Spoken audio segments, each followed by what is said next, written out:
started looking into these questions through what's been called the Employment Lands Project. When I use the term employment lands, what I'm talking about is any of the lands within our region that are being used to generate wealth. So typically we'd be talking about commercial, retail, and industrial spaces. Those types of lands where we're using for economic purposes and generating wealth for the population. So there had been a number of questions through the region about whether or not our land supply was adequate to provide room for businesses, existing or new businesses, to expand and to create more opportunities for people within the region. And there was a number of areas where we'd received some anecdotal evidence suggesting that there wasn't enough space. So we were commissioned to go out and find out what's going on with the land supply and to learn a little bit about this. It turned out to be quite a difficult question to tackle. And as Suzanne and I worked together building up an analytical system, because we're talking about quite a large region, and I keep finding myself doing this, talking about the region, because it's kind of shaped like a big triangle. So the Columbia Basin, from Valemount down to Grand Forks over to the Alberta border. We were looking at a very, very large area. Within that region, there's over 150,000 individual properties. It's quite an enormous chunk of land and the data to go along with it. So Suzanne started building up these wonderful maps that we would use for analysis of the different land types and looking at some of the economic trends over. And that's when we realized that we were building quite an impressive tool that we found a lot of power in, and that there would be some applications for the public. So it was sort of through that we started building this digital basin. So these two projects have been a little bit tied together from the get-go. So as we started looking at this question about land supply, we were tasked with three primary goals. Number one was to create an assets database. And when I talk about economic assets, I'm talking about any of the social or physical or economic structures that we've put in place that are going to facilitate businesses getting their work done.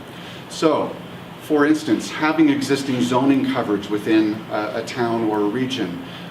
It lays out an agreed on set of rules about the types of use that will be allowed. So it will speed up the process of getting approvals on an approved use of that land. For instance, having road access through the region, I'm sure that it would surprise none of you to learn that one of the greatest barriers to economic growth in this area is the enormous transportation costs associated with moving things around here. So our road infrastructure, our rail infrastructure, and airport infrastructure, which I try to say with a straight face, those are parts of our assets. Likewise, our population is part of the asset base because we require people in order to work. So we've got quite a number of assets. We were tasked with taking an inventory of all these for the entire region. We were also tasked with doing this land supply analysis where we look at the pressures from a demand side about who's looking to expand into the region and where they are, and also what's going on with the existing land supply and whether or not that's going to meet. And there are some very distinct geographic differences. Being in a massive big area like we are, the needs in Castlegar will be quite different from the needs in Valemount, different from the needs in Elkford. So we've got this spatial analysis which is covering a huge geographic area, and we started building up all of these maps.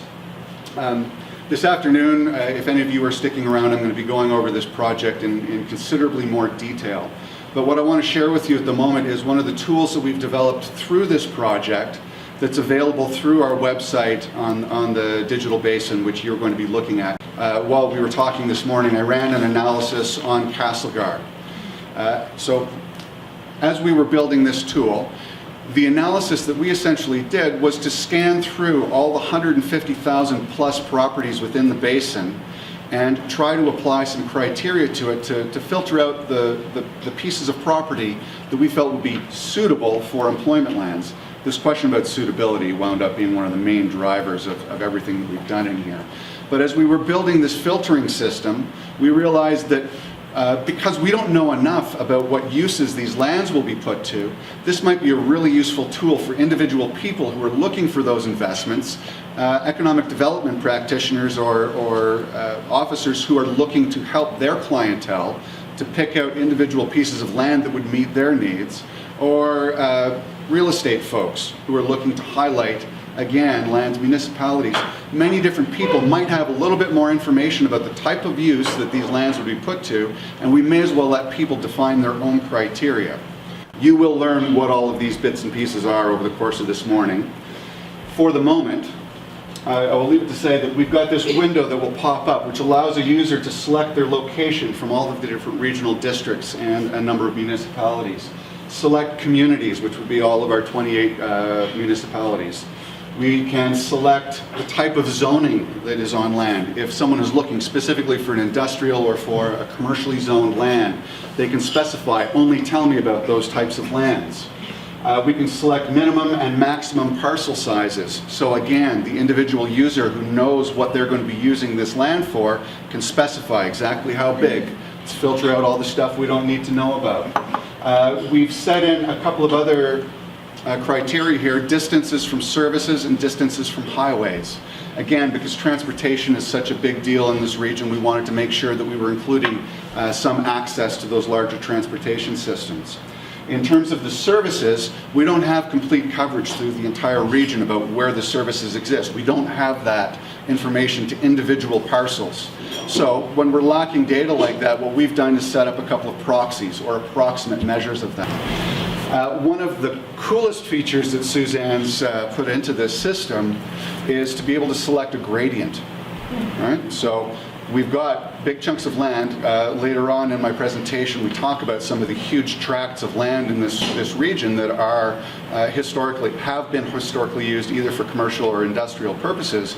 A lot of them have some fairly steep gradients, which would make it unusable to certain users.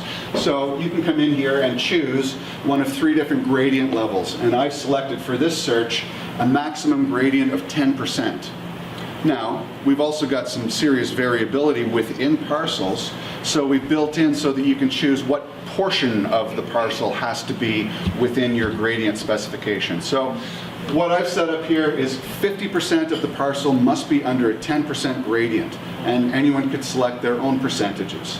So I've run a search here within the entire basin for properties within the RDCK that are industrially zoned, that are within 10 kilometers of the community of Castlegar, and I'm looking for a maximum parcel size of 5 hectares. I've left the minimum blank. I could go very small. Any level of development, so we've got in a development toggle on here which looks at whether or not there are buildings on the property as an indicator of whether or not it's developed. Some people might be looking for raw land, some people might be looking for places with facilities already. I've left out any specifications on the distance from a highway or to services, and I've chosen a 10% gradient as the maximum over 50% of the land. And what our system spat back is 8 parcels that fit that bill. Right? So we have got, the system will give back to the users a table listing those individual properties, and I'll show you in a moment. We can zoom in and we can look at those individual properties on the map. But first, I just want to draw your attention to the fact that we've got some sensitive information in the databases that have created this system.